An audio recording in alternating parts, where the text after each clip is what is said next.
Welcome to Astronomy in Reverse by Pansley. Don't forget to like this video if you enjoy and subscribe for future episodes. Please check the description for a full list of tags and the link to drop a kudos for the original author.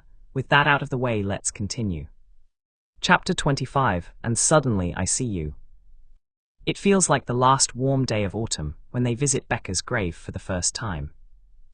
Autumn in New York should be cold, dreary and pissing down rain, but it's not. It's bright and sunny and almost too warm for the jacket Bucky's wearing. It's a beautiful day. It doesn't make the occasion any easier, but he's still glad that the first time he sees his baby sister's tombstone, it's warm beneath the light of the sun. She had purchased a plot beside their parents'. Bucky's throat closes up when he notices the very obvious, almost foreboding space left open for him. His own grave, he knows, is probably still standing at the Normandy American Cemetery and Memorial, beside Steve's, bodiless as they were the day they were erected. He was never meant to be buried here, he realizes with no small amount of grief. He doesn't belong beside his parents and sister, their family plot. As morbid as it is, he's glad that Becca is here with their mother and father, that at least in the very end she got to be with their family. He lays flowers on her grave and runs his human hand over the letters of her name. You're probably the only person in the world who wouldn't be surprised that Steve followed me 70 years into the future, he tells her. I hope you found your happiness the way I found mine, Bebby. Steve lets out a quiet, fond chuckle. She always hated that nickname. How do you get Bebby out of Becca? Peter asks. The memory makes Bucky smile. He can see it, clearer every day, little toddler Becca waddling up to him, arms outstretched. How he would take her outside to play on days just like this one, show her off to the adoring pedestrians outside their Brooklyn estate, her bubbly, incoherent murmuring as she tried to tell them her own name. Beba, Bebu.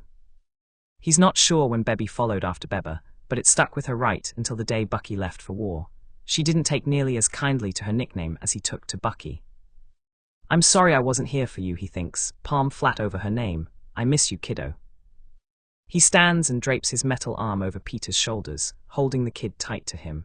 I know you'd remember Steve, even if you wouldn't recognize him now that he's all tall and muscular, but he and I are us together finally. Took us long enough, hey? Steve's shoulder nudges against his. Bucky leans into him, receptive. And this, Becca, this is your nephew. His hand squeezes Peter's shoulder, firm and fond. My son, Peter. Hey, Aunt Becca, Peter says, his tone sad, but his smile soft and gentle. Dad told me a lot about you. Thanks for always trying to keep him out of trouble. He told me you always took really good care of him. God, why is that of all things, the thing that makes bitter tears sting his eyes? I know you're already at peace, but I want to tell you, you don't need to worry about him, Aunt Becca. Peter crouches down like Bucky just was, pressing his hand over the sun-warmed stone. Dad been through a lot, but I promise I'll take care of him. So wherever you are, you can rest easy, okay? He sounds so sincere, not a hint of disingenuousness in his voice, though he didn't even know Becca. I'm following in your footsteps. I'll take care of Dad and keep him safe, I promise. You already do, Bucky thinks, the thought popping into his head stubbornly, like it has a mind of its own. More than you could ever know.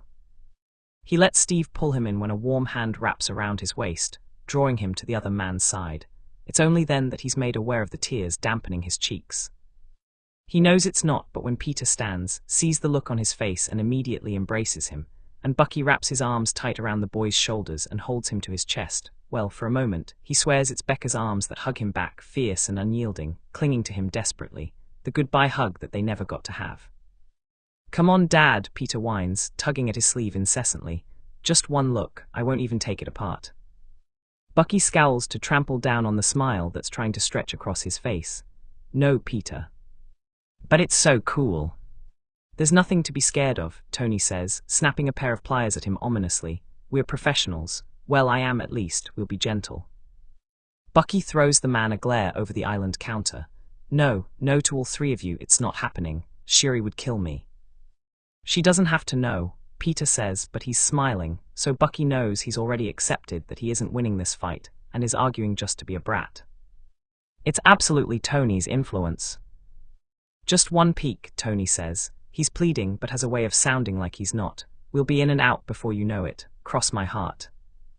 Ned claps his hands together and peers up at him with wide, begging eyes. Please, Peter's dad. Bucky frowns at Ned and then points his spatula at Tony, accusing.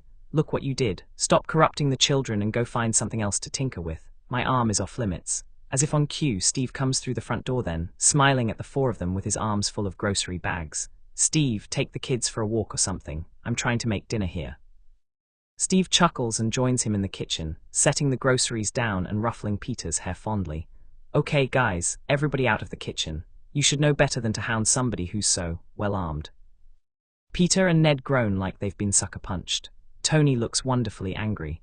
Bucky just rolls his eyes, but fails at keeping the grin completely off his face when Steve laughs loudly at the collective outrage of the other three.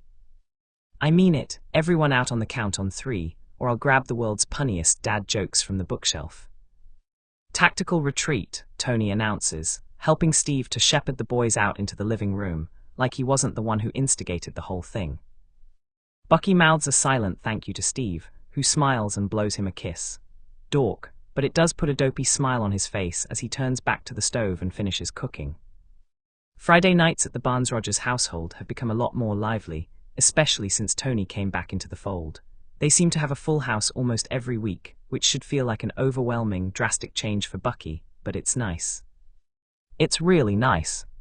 It's nice seeing Peter happy.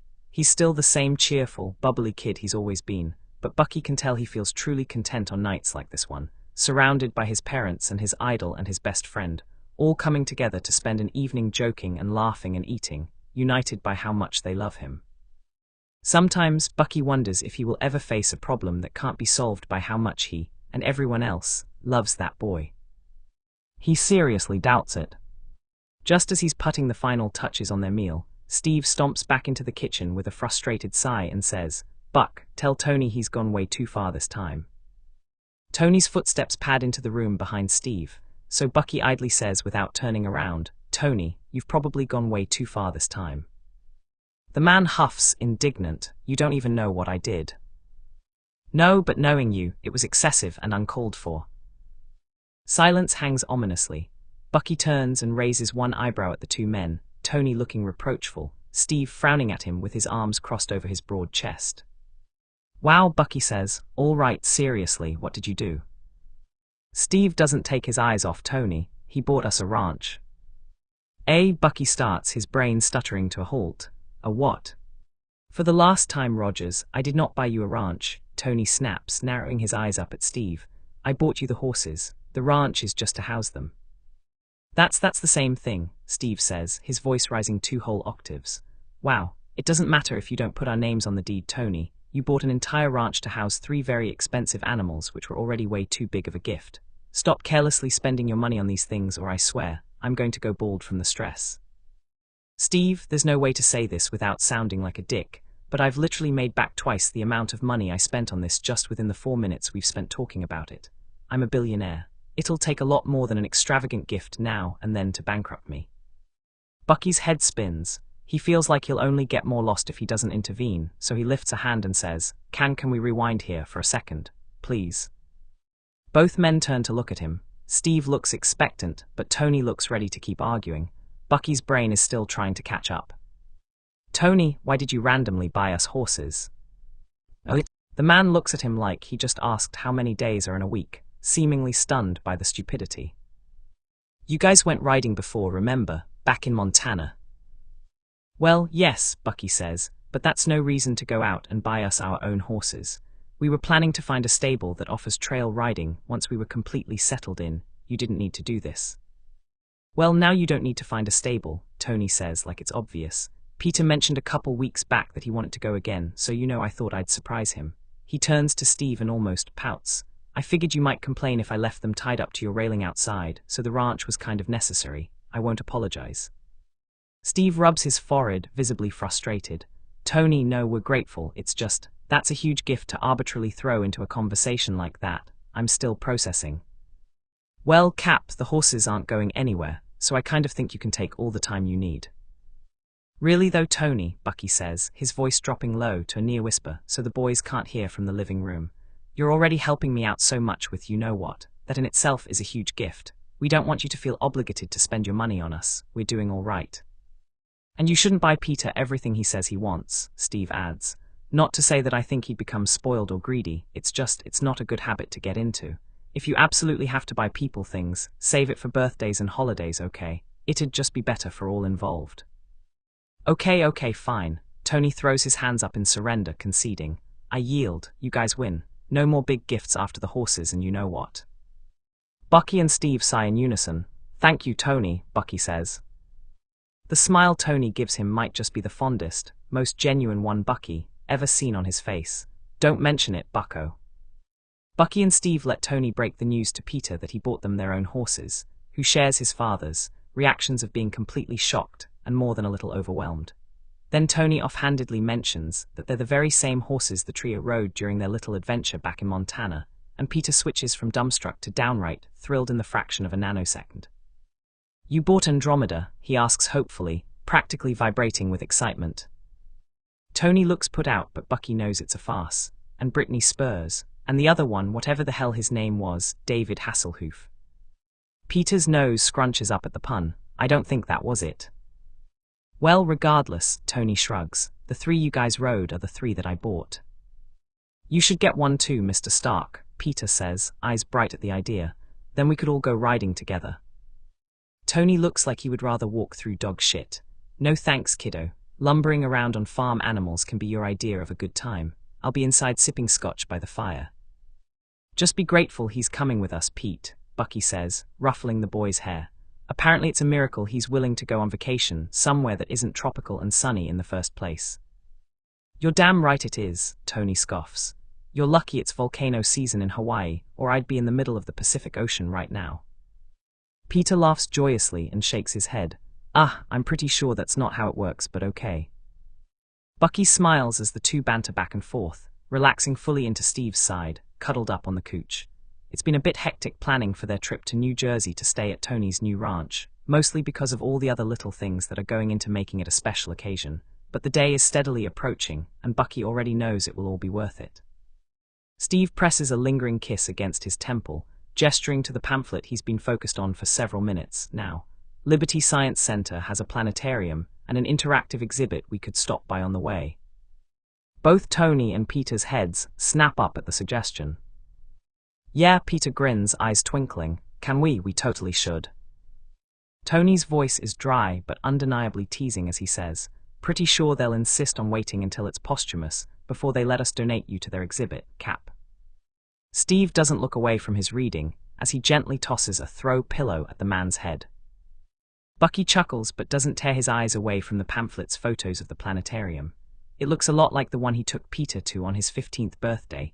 He supposes that makes sense. They're all the same stars, after all, so for a moment he isn't sure the boy will enjoy it as much as he enjoyed it the first time.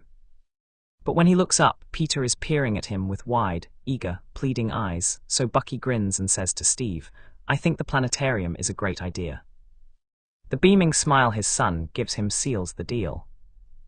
Christ Barnes, would you please relax? I'm telling you, everything is going to be fine. Tony sounds confident as he always does, but that doesn't do Bucky's nerves any good. He can't stop the tremor in his leg no matter how hard he tries. He's nervous, scared shitless really, if he's being completely honest. I can't help it, he says, leg bouncing anxiously. This is it, Tony. Tony sighs and rubs both hands over his face. Bucky, I've greased the wheels on this thing so thoroughly that it would take divine intervention to put the brakes on it now. It's happening. We only have to wait like 10 more minutes. It's going to be fine. Forcing himself to take a deep breath, Bucky nods, elbows braced atop his knees and hands clasped together. He knows Tony is right. Almost every person in Bucky's life jumped at the chance to make this thing happen, and they're some of the most renowned, respected, and trustworthy people in the entire world. So regardless of Bucky's exonerated status and general infamy, there really is, on paper, no reason for his application to be denied. Tony's money helped too, somewhere along the line, he's sure. He doesn't doubt for a moment that Tony paid off anyone who felt they needed to voice their concerns, but even still, doubt and anxiety fester in him. God, Tony, being in court didn't terrify me as much as this does. He winces the moment the words leave his mouth, wishing he could instantly take them back. Tony's face doesn't change, but his shoulders are a little tighter, his hands clenched a little more firmly around his biceps. He doesn't like to be reminded of that day, Bucky knows. He feels like a dick. I'm sorry. It's fine, the man waves him off. I'm sure this particular sort of prenatal panic is tough to contend with. Just keep your head on. They're not going to deny it, but if they do, we can appeal. You have billionaires, living legends, literal kings, and scary-looking automotive dealership owners vouching for you. They're gravely outmatched. He can't help but smile. If I spent the rest of my life trying, I could never tell you how grateful I am for all that you've done for me. Don't sweat it. I want to, Bucky insists. No, don't roll your eyes at me, damn it, Tony, I want to sweat it. I want you to know how grateful I am to have met you and for everything you've done. None of this would have been remotely possible without you, and on top of everything, you're here with me now despite how much I made you suffer, and I need you to know what it means. To me, and to Steve, and most of all to Peter. So just thank you. Yeah, okay, you're welcome, Tony says, adding stress to each word, clearly deeply uncomfortable. Look, I'm not saying you and I and Steve never need to have this conversation, I'm just, first of all, cards on the table. I'm not there yet, I'm working on it. I'm just fucking sick of being angry all the time, okay? It's exhausting. Sure enough, when he moves his hand from his eyes, they suddenly look darker, the skin underneath them almost bruised, like just this conversation has completely taken the wind out of Tony's sails. I don't want to resent you and Steve, that's it. Does that mean I'm going to force myself to forgive and forget? No, but every minute I spend keeping my distance from the two of you out of anger is another minute I spend away from that kid who is family to me now, whether you like it or not. We can do the whole groveling thanks and apologies routine later, Bucky, when I can handle it. This cramped, musty office is not the place for it, and it sure as hell isn't the time either. Okay, Bucky says, smiling when Tony seems to sag in relief. It's your call, Tony. Am I at least allowed to thank you for bringing me to said cramped, musty office? There's no meanness in it, but Bucky knows Tony isn't holding any of his punches when he stares off into the middle distances and says, I didn't do it for you. Bucky doesn't know how to pack it. It's not that it's big or bulky or oddly shaped, because it's none of those things, it's just weirdly heavy. Not literally, the thing weighs absolutely nothing, but when he tries to pack it alongside his clothes and toiletries, suddenly his bag feels like it holds an atomic bomb, the sheer fragility of its contents turning the entire package into a delicate, breakable thing. He doesn't wrap it because he knows they have several stops to make before they get to the ranch, and he figures he can get Steve or Tony to distract Peter long enough for him to sneak away and secretly buy some wrapping paper. Maybe even a frame. At least he would feel better dragging it around if he knew it was shielded behind a pane of glass. The way it is now, tucked away in nothing but an envelope, makes Bucky anxious to let his bag out of his sight. Are you all right, Buck? Bucky turns to look at Steve, standing in the doorway of their bedroom, watching him. He supposes he does look a little frazzled, frozen in the middle of their room, hands anxiously tight around the straps of his backpack, staring off into space with a worried expression. Even if he weren't being so obvious, he's sure Steve would be able to tell how tense he is just by looking at him. He doesn't bother trying to lie about it. I'm scared shitless, Stevie. Steve's open, heartfelt expression eases some of the anxiety swirling in his gut. The man approaches him slowly, hand outstretched to gently stroke down Bucky's right arm. It's okay, he says, his voice deep and warm and soothing. Come here. He wraps his arms around Bucky, holding him. It's a firm embrace, but it's exactly what Bucky needs right now, warm and solid and as dependable as the ground beneath his feet. He sighs and tucks his face against Steve's throat, takes a deep breath of that familiar, comforting scent. I know he'll be happy, Bucky murmurs against Steve's skin, but I'm still worried that he won't. Steve kisses his hair, nods to show he's listening. Doubt claws at Bucky's insides. Do you think he's changed his mind? That makes Steve huff out a breathless laugh. Not a chance in hell, Buck. What about you? The arms holding him loosen just a hair. He can hear the confusion in the man's voice when he asks, what about me? Bucky lifts his head from the crook of the man's neck and gazes into his eyes. Have you changed your mind? About our family, Steve asks, tone dripping with so much disbelief that it brings a smile to Bucky's face. Yeah, that's fair. That's what he gets for letting his anxiety ask stupid questions. Bucky, I love you and our son more than anything else in the whole world. I haven't changed my mind about a single thing. He feels a bit like a lovesick teenager when his heart thunders in his chest. For as long as he can remember, that's the first time Steve's ever told him he loves him. I love you too, he says and grins, sort of wanting to cry but blushing too hard and smiling too wide to let the tears come. I don't know if I ever told you this, but I'm really glad you found us, Steve. You've always made everything you touch better, and we were no exception. He runs his hands over Steve's shoulders, drawing the man closer to him. I'm sorry for not saying it sooner, but thank you for breaking into my apartment. Steve laughs, giving his head a shake before pulling Bucky into a tender, chaste kiss. He cups Bucky's face with both hands and barely pulls away as he says, voice low and gentle, I'm glad I found you too, Buck. I knew I would. I wasn't going to stop until I did. Their noses softly brush together as Steve keeps his face a hair's breadth away from his own. But I had no idea we'd someday have this. A home, a family, that I could finally call you mine. His thumbs rub gentle circles over his cheekbones, reverent. I didn't even dare to let myself dream it, Bucky. And now I get to sleep holding you in my arms every night, 2 rooms away from our perfect sun. Some days I wake up thinking it all has to be a cruel joke, that any minute I'll get sucked back into reality, because it can't possibly be real that I get to have this life. I know what you mean, Bucky says, because he does. I've had that exact same thought more times than I can count since the day Peter and I met. This kind of happiness, the warmth and intensity of it. He swallows, lowering his gaze from Steve's searching, impossibly blue eyes. It feels like more than I could ever deserve, so how can it possibly be real? Steve cups his cheeks and solemnly says, I think we might have some self-worth issues, pal. It shocks a laugh out of Bucky that breaks the budding tension of the moment. He shakes his head and leans into Steve a little harder, chuckling. My therapist tells me the same thing. Maybe we can work on that together, what do you say? Bucky hums deep in his throat, his eyes slipping closed. Together? Yeah, together works for him. Once Steve's put the thought into his head, Peter is completely sold on the idea of stopping by the planetarium on their way to the ranch. Bucky can't help but tease him for being more excited about the museum than he is about getting to ride his very own horse for an entire weekend getaway, but Peter just laughs and swears that he is very excited about the horseback riding too. Dad, cross my heart. Tony hadn't wanted to carpool with them, so Peter had offered to keep him company during the drive down. Bucky doesn't even feel the urge to sulk over Peter choosing not to ride with them. The quiet drive with Steve is nice, and the weight of his overnight bag's contents still looms heavily all around him, so he's actually somewhat grateful for the extra space right now. He knows he's going to be an anxious mess until all is said and done. And more than anything, he doesn't want Peter to suspect a thing. Tony's car is already parked and vacant when they pull up to the museum. Bucky hesitates for way too long as Steve exits their car, his mind racing, the anxiety swelling in his gut. He should leave it. It will be fine here, it's not an actual bomb, and nothing is going to happen to it while they're in there, he knows that. But somehow, the thought of leaving it in the back seat, unattended, for hours on end makes him feel sick. It means too much to him. So he grabs his backpack before following Steve out of the car, slinging it onto his back, and hopping it doesn't make him stand out more than being seen with Iron Man, and Captain America already does. Peter doesn't question it when he sees him, and that's really all that matters to Bucky.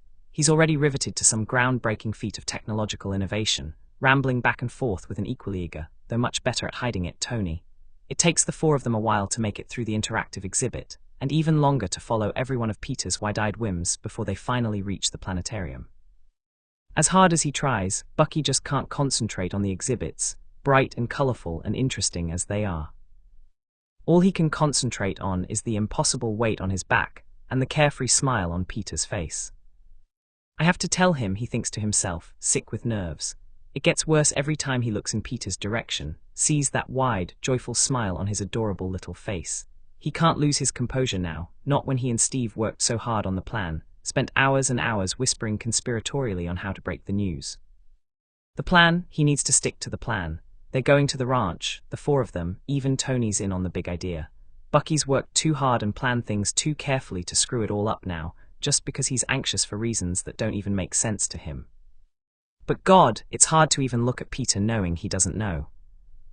Steve, face buried in a pamphlet about the documentary they're playing in the planetarium's theater, follows blindly behind Tony and Peter as they go through the double doors and into the dark, densely seated room, too absorbed to notice the way Bucky is lagging behind with every step. He only makes it to the doors before he stops. I have to tell him.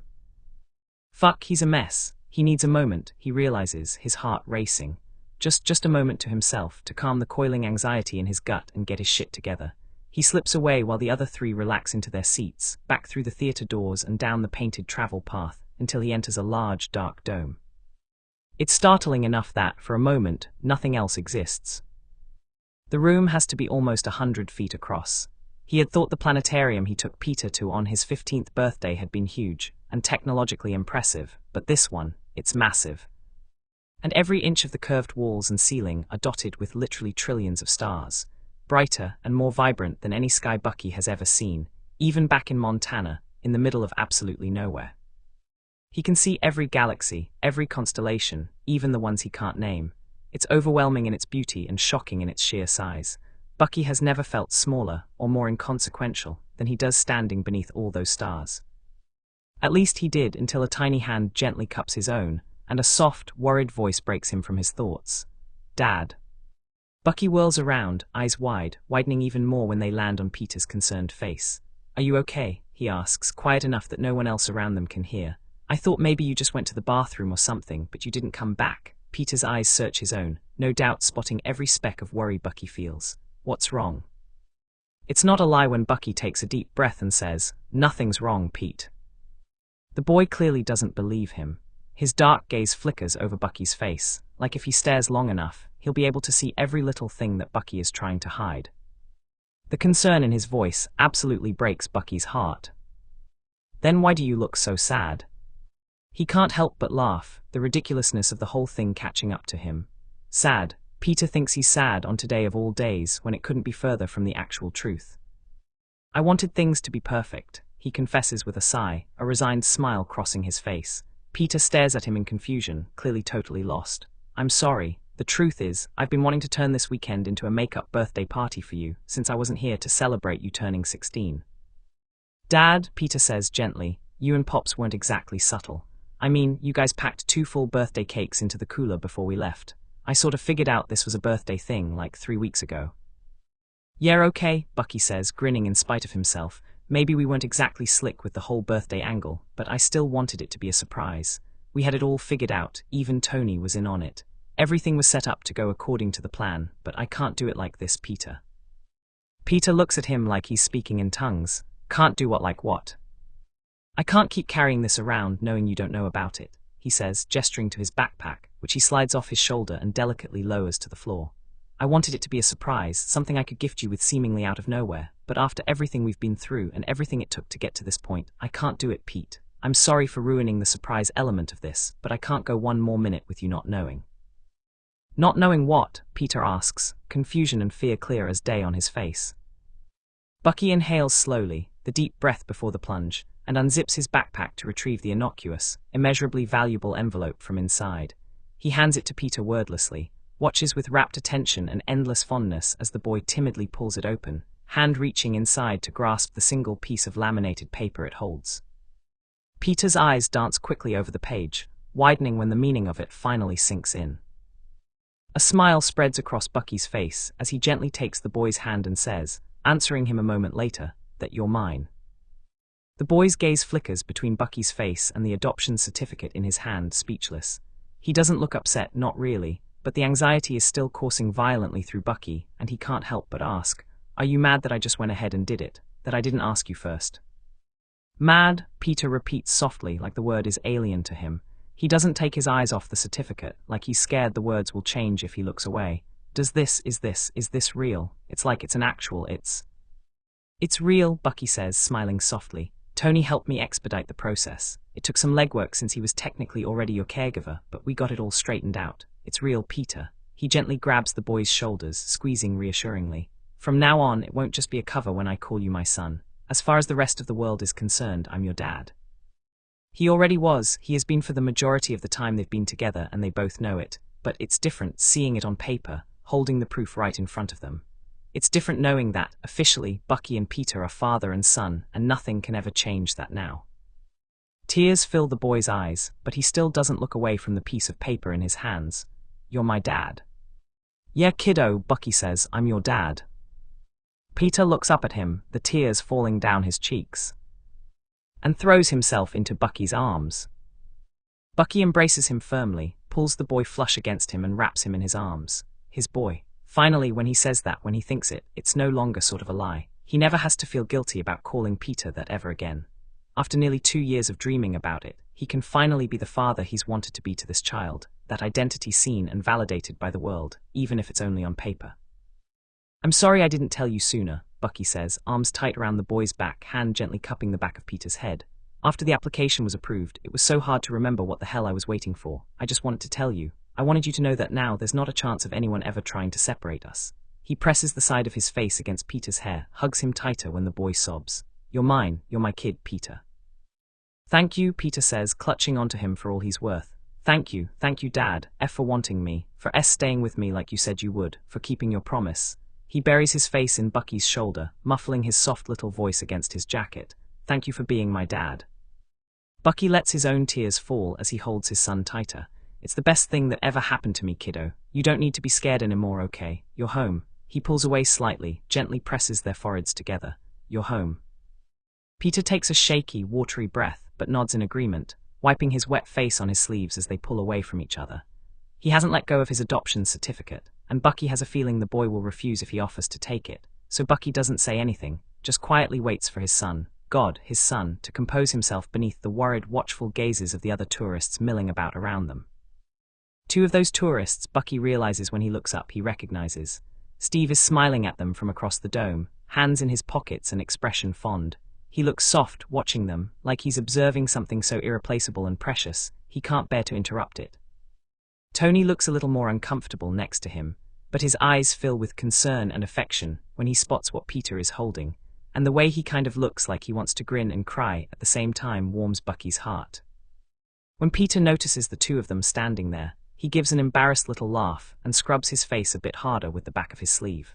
Steve and Tony seem to take that as permission to join in, and they walk over to them, to where Bucky and Peter are standing beneath the Milky Way, at the edge of this giant black dome that somehow contains the entire universe. I was a billion little pieces. Till you pulled me into focus.